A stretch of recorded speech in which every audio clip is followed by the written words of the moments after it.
سکتا ہے، شیطان وسوسہ ڈال سکتا ہے، اور کوئی مادیت میں لتھڑا ہوا بندہ بھی آپ کو وسوسہ ڈال سکتا ہے کہ آپ نے لاکھوں روپیہ قربانی کے جانور پہ لگا دیا اور اس کو ذبح کر دیا، تو اس سے مال کم نہیں ہوگا۔ اور اللہ کی راہ میں خرچ کرنے پر دنیا میں 10 گنا ملتا ہے، بعض کا 70 گنا ملتا ہے۔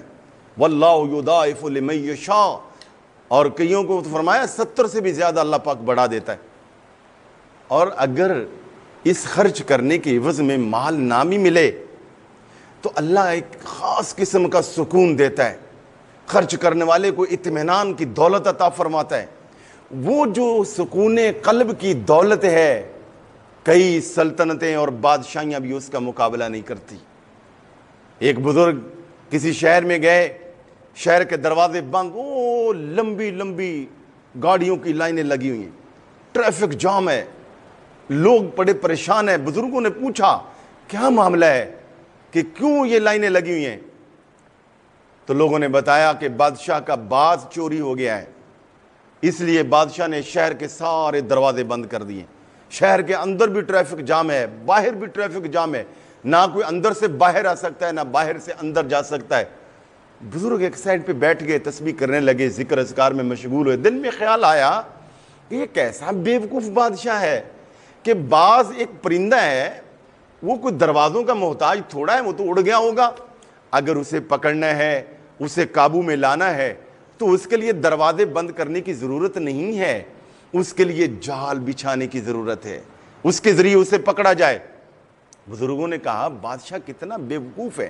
ساتھ ہی دل میں خیال آیا کہ اللہ کی تقسیم کیسی ہے، اللہ کیسا قادر مطلق ہے، وہ کیسا حکیم ہے کہ وہ بیوقوفوں کو بھی حکومت دے دیتا ہے، وہ اس طرح کہ وہ جاڈ اور جاہل اور گموار قسم کے آدمی کو بھی کسی ملک کا بادشاہ بنا دیتا ہے۔ اور خیال آیا کہ مجھے اللہ نے علم بھی دیا ہے، معرفت بھی دی ہے، ذکاوت، ذہانت، فطانت، اور اللہ نے نور بصیرت عطا فرمایا ہے۔ تو یہ کیا بات ہوئی کہ اس کو بادشاہی مل گئی، اور ہمیں اللہ پاک نے اس حوالے سے ایسے ہی رکھا ہوا ہے۔ صورتحال تو یہ ہے کہ ہم جوتے چٹکا رہے ہیں۔ بزرگوں کے دل میں جیسے خیال آیا، ہاتف غیبی سے آواز آئی، اللہ پاک نے بزرگوں کے دل میں یہ بات ڈالی، کہا اچھا تمہیں حکومت چاہیے، تم نے خود یہ بات کر دی ہے، تو کیا ایسا تمہیں پسند ہے کہ تیرا نور معرفت لے لیا جائے، ایمان کی دولت لے لی جائے، سکون قلب چھین لیا جائے اور تمہیں بادشاہ بنا دیا جائے؟ بزرگ ہاتھ جوڑ کے اللہ کی بارگاہ میں جھک گئے، نہیں نہیں مالک، یہ نور بصیرت، یہ نور ایمان، یہ سکون قلب اور یہ علم اور معرفت کی دولت دے کر میں بادشاہی نہیں لینا چاہتا۔ تو پتہ چلا کہ نور معرفت، نور ایمان، نور علم اور سکون قلب یہ بادشاہی سے زیادہ قیمتی ہے، یہ سلطنت سے زیادہ قیمتی ہے، یہ عمارت سے زیادہ قیمتی ہے۔